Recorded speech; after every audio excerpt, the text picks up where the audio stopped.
உணவே மருந்து, மருந்தே உணவு என்ற பழமொழிக்கு ஏற்ப நாம் அன்றாடம் பயன்படுத்தும் உணவு வகைகளில் இடம்பெறும் பொருட்களின் உள்ள மகத்துவத்தை பற்றியும் அதில் அடங்கியிருக்கும் மூலிகைகள் குறித்து விவரிக்க வருகிறது இப்பகுதி. நலம் தரும் மூலிகை.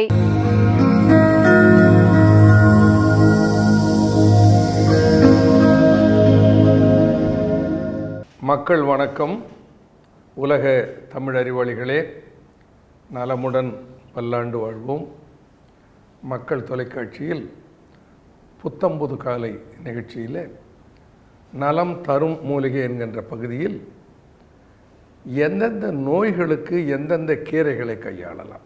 காய்ச்சலாக இருக்கும்போது என்ன கீரையை சாப்பிட்றது, சளி பிடிச்சிட்டு இருக்கும்போது என்ன கீரையை சாப்பிட்றது, வயிற்றால போகிறது அப்போ என்ன கீரையை சாப்பிட்றது, இவைகளுக்கெல்லாம் ஒரு பதில்.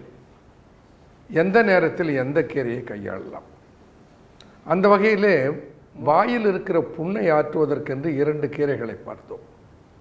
ஒன்று மிளகு தக்காளி என்கின்ற கீரை, இன்னொன்று வாயழுகி நாறு புண்ணை ஆற்றிவிடும். வாயே அப்படியே அழுகி நாரினால் கூட அந்த புண்ணை கூட ஆற்றுகிற ஆற்றல் பெற்றிருக்கிற ஒரு குழகுழப்பு தன்மையோடு இருக்கிற நெய்ச்சட்டி கீரை என்கின்ற ஒரு கீரையை பற்றி பார்த்தோம்.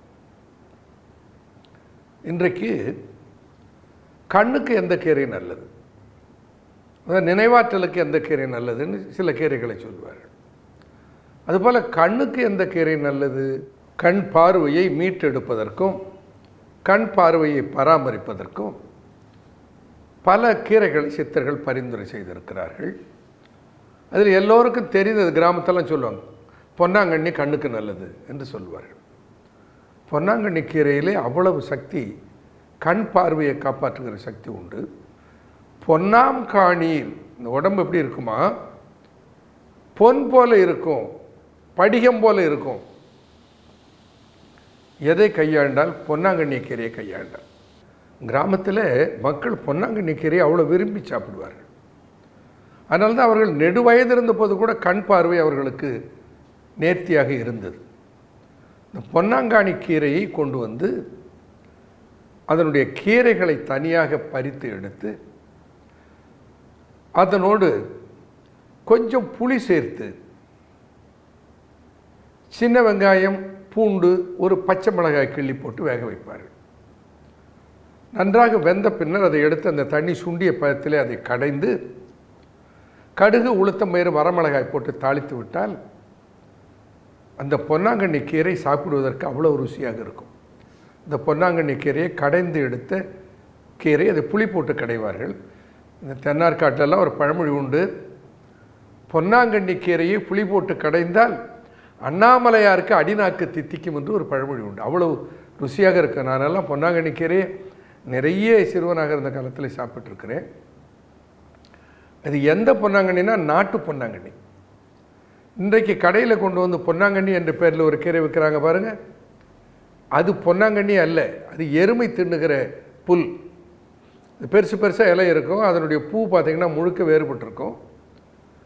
பொன்னாங்கண்ணியினுடைய கீரையினுடைய இந்த பூ இருக்கிறது, ஒவ்வொருடைய இலை கண்ணிலும் சிறு சிறு பூக்கள் இருக்கும். அது ஆடிக்கு பிறகு பூத்து விடும். அதனால் ஆடிக்கு முன்காலத்தில் அந்த தேடி கொண்டு வந்து கடைவார்கள். இந்த பொன்னாங்கண்ணி கீரை கண்ணுக்கு அவ்வளவு சிறந்தது. அடுத்து இன்னொரு கீரை, நமக்கெல்லாம் ரொம்ப தெரிந்த கீரை, அதிலே கண்ணுக்கு இவ்வளவு சிறப்பு இருக்கிறது என்பது பலருக்கு தெரியாது. இரத்த விருத்தியை பற்றி தெரியும், அது மலத்தை இலகி போக செய்யக்கூடிய தன்மை உடையது என்று அந்த கீரையை முதல் நாளில் பேசினேன். கண் பார்வைக்கு மிகச்சிறந்த கீரையிலே ஒன்று முருங்கைக்கீரை. செரிமந்தம், வெப்பம், தெரிக்கும் தலைநோய், வெறி மூச்சை, கண்ணோய் விலகும், மனமே நெருங்க இலை ஒத்த விழி, நேரிழையே நல்ல முருங்கை இலையை மொழி. முருங்கை இலைக்கு பொதுவாக என்ன சொல்வார்கள், அது ஆண்மையை மேம்படுத்துகிற மூலிகை என்று சொல்வார்கள். முருங்கை இலையை சாப்பிட்டால் மலமிலைக்கு என்று பாராட்டுவார்கள். நிறைய இரும்பு சத்து இருப்பதனாலே அது இரத்த ஊட்டத்தை தரக்கூடியது. இதெல்லாம் தெரியும். ஆனால் பொன்னாங்கண்ணிக்கு கண்ணுக்கு பலம் சேர்க்கிற தன்மை இருக்கிறது என்பது ஆச்சரியமான ஒன்று. ஏன்னா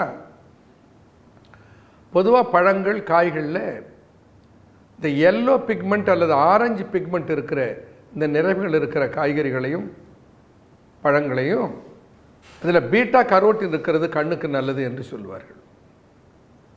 ஆனால் இந்த பொன்னாங்கண்ணி கீரை பச்சை நிறமானதாச்சே, அதில் எப்படி பீட்டா கரோட்டின் இருக்கிறது பாருங்க.